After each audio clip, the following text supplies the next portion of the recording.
Ukraine is facing a new political battle over whether democracy can and should continue at the ballot box while the country remains at war. Former defense minister has called for elections despite martial law, putting fresh pressure on President Volodymyr Zelenskyy and raising a difficult question. Can Ukraine realistically hold a free and fair election in wartime? Hello and welcome to NewsX World Explainer series. I'm Ellie Richardson.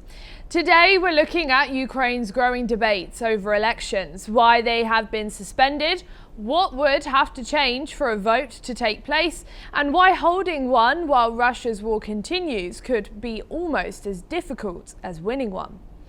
Well, the debate was reignited by former Ukrainian Defense Minister Mykola Fedorov. After being dismissed from government, Fedorov called for wartime elections, arguing that Ukraine's democracy should not become a casualty of the war. Демократія не може бути заручницею Росії. Ми воюємо саме тому, що хочемо залишитися вільною європейською державою. Тому ми повинні знайти законний, безпечний і реалістичний механізм, який дозволить Україні відновити повноцінний демократичний процес навіть за умов тривалої війни. У нас є системна криза управління. Стара система занадто часто живе за власними правилами. Вона захищає себе, вона боїться змін, вона повільно ухвалює рішення, вона може карати за ініціативу і винагороджувати за лояльність. But there is a major problem. Ukrainian law does not allow national elections while martial law is in place. Martial law was declared after Russia's full-scale invasion in February 2022, and it has remained in place ever since. Ukraine's parliament has also agreed that elections cannot be held under the current conditions.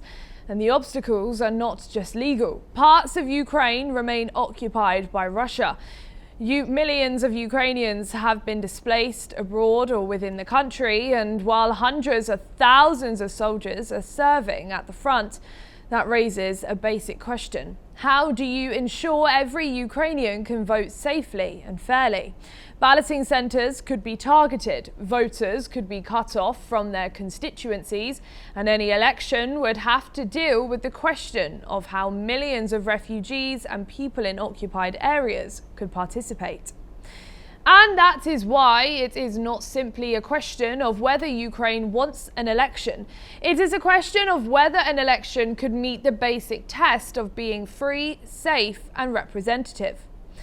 President Volodymyr Zelenskyy has previously said Ukraine is ready to hold elections, but only after security guarantees and a ceasefire are in place. And Ukraine's parliamentary working group has said elections are impossible under martial law. It has also been working on the rules for elections after the war. And even if the war ends, an election would not necessarily happen immediately. Ukrainian officials have said that countries would need time to prepare, including rebuilding electoral infrastructure, dealing with displaced voters and ensuring security. A working group has said electoral procedures should not begin until at least 6 months after a secure and guaranteed peace is established. But the political pressure is now clear. Fedorov's call has turned elections into a new test of Ukraine's democratic credentials, while Zelenskyy faces questions over corruption, governance, and how long the current political system can contain without a national vote. For now, the answer is simple. Ukraine cannot legally hold national elections while martial law remains in force. The real battle is over what comes next. When the war ends, how quickly can Ukraine restore normal democratic politics?